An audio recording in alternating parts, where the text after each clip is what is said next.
Good morning, everyone. My name is Shoshana Gross. I'm the Director of Events and Programming with the Ohio Restaurant Association, and this is our Daily Dose. Today, we are talking to ORA's Managing Director of External and Government Affairs, Todd Bowen. Hi, Todd. Good morning, Shoshana. How are you? I'm good. How are you? I'm doing great.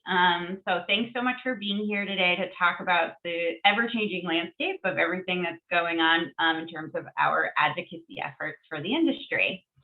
So there are a few things that have been, a few events that are coming up or have happened that we're going to talk about, but let's get started first with the new 80/20 tip rule that's going into place next month.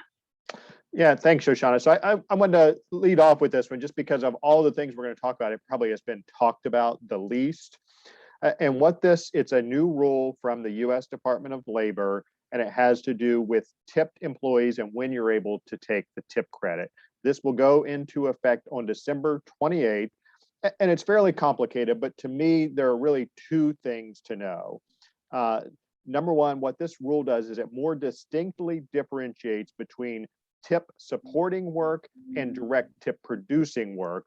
And it says that an employer cannot take the tip credit or pay the minimum wage for an employee's time that it has to be less than 20% of their work week and not more than 30 minutes at one time.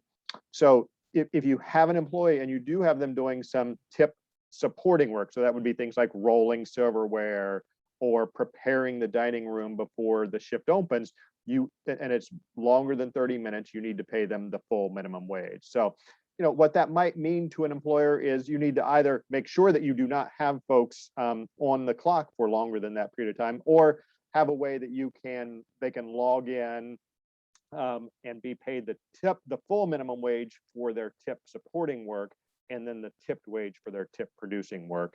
And the time frames that you want to really watch closely are those times before the restaurant is open or after the restaurant closes, because clearly those times cannot be direct tip producing work. Those would be by definition tip supporting. And this rule has been in place in the past, right? So this is being reinstated. So people might be familiar with it. Exactly. It's being reinstated and clarified, but it's being clarified in a way that is kind of more onerous for restaurants to follow than what it was previously. But in terms of there being some familiarity with this idea of 80/20, yes, it is going back to an earlier standard. Okay, well, not great news, but at least we have some clarity on, exactly when it's going into effect. What's the date again that's going into effect? December 28th, and there's some talk of perhaps there being some suits filed. But as with all things, our recommendation to restaurants is be ready for when these things are announced. Be ready to put them into place when the time comes. If something happens to keep it from happening, obviously you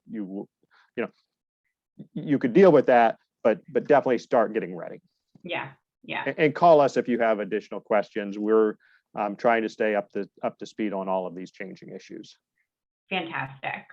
So I know that this week we're continuing to call for the refunding of the Restaurant Revitalization Fund. And this week we were able to get some press around that with one of our restaurant members, Chris Crater, and his wife, who own Harvest Pizzeria. So you want to tell us a little bit about that? Yeah. Obviously, we know that a replenishment of the Restaurant Revitalization Fund is so important.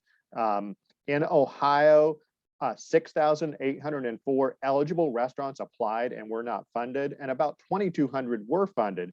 And certainly one of the untold stories of that is that puts those that were not funded really at a competitive disadvantage. When it comes to hiring and with all of the extra costs. So we are really doubling down on our efforts, calling for Congress to replenish that fund. We held a press event at Harvest in Columbus. I really got some great coverage. So what I'd encourage operators watching this to do, number one, go to restaurantsact.com, add your voice, but then look for some of the coverage and then echo it in your own social media. It's so important, and it helps more people see it. And will eventually filter through to our elected officials that we're trying to get this message through to. Great. Yeah, absolutely. Keep being noisy about that. That's the only way that we're going to be able to get our voices heard. So the other thing that we got some clarification on this week was the vaccine mandate, right? Yeah, and that's the one that's just ever changing. So you'll just have to constantly keep an eye on it. But the OSHA did put out their 400-page regulation, and really what it says is you have to be ready. If you have more than 100 employees, you need to be ready to do this by January 4th. There have been many lawsuits filed, and that's going to kind of be a up and down with which court rules and whether it's in place or being stayed. But what I would suggest to every operator that has more than 100 employees is start getting things together so that presuming that this does go into place, that you would be ready. The number one thing I would suggest that everyone do, look at our Tuesday memo. We had a link to an NRA webinar. Watch that webinar. They really did do a great job of explaining exactly where we are now. And they are very committed to, as more information comes available, putting additional resources out there. But the first starting point is watch that webinar. Fantastic. So yeah, there are good resources out there. If you have questions, always get in touch with us. We're happy to help clarify. And then last thing we wanted to mention today is we do have a fundraising event coming up for our PAC, which is the Ohio Restaurant PAC. So you want to tell us a little bit about that? Yeah, thanks, Shoshana. I know you and I have talked about this before on the Daily Dose, but we do have a little bit of new information. We do have 2 confirmed special guests for this PAC event, and that's the Lieutenant Governor. He will be there, and then Justice Pat Fisher with the Ohio Supreme Court.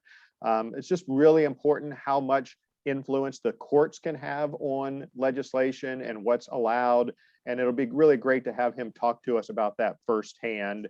And obviously also the fundraising aspect of this, it's so important, especially going into an election year in 2022, that we're really well armed to participate in the elections that'll have so much impact on restaurants. So I'd encourage everyone, go to ohiorestaurant.org/PAC, register for the event, contribute as much as you're able. We're not asking anyone to contribute what they're not able, but contribute what you're able. And we'd love to have you there. You'll learn a lot and you'll contribute to our work that we're doing on behalf of Ohio's restaurants.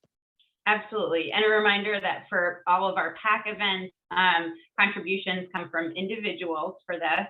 We do also encourage companies and corporations to contribute to our advocacy fund whenever possible as well. And so those are 2 ways that you can support ongoing policy and advocacy efforts by the Ohio Restaurant Association. Absolutely. Great. So thank you so much, Todd, for being here today. And I hope I see some of you who are watching at our PAC event, and definitely be in touch with your lawmakers about all of these issues. Yeah, it's an ever-changing world, but do lean on us to help keep you up to date. Absolutely. Great. Thanks for your time. Absolutely.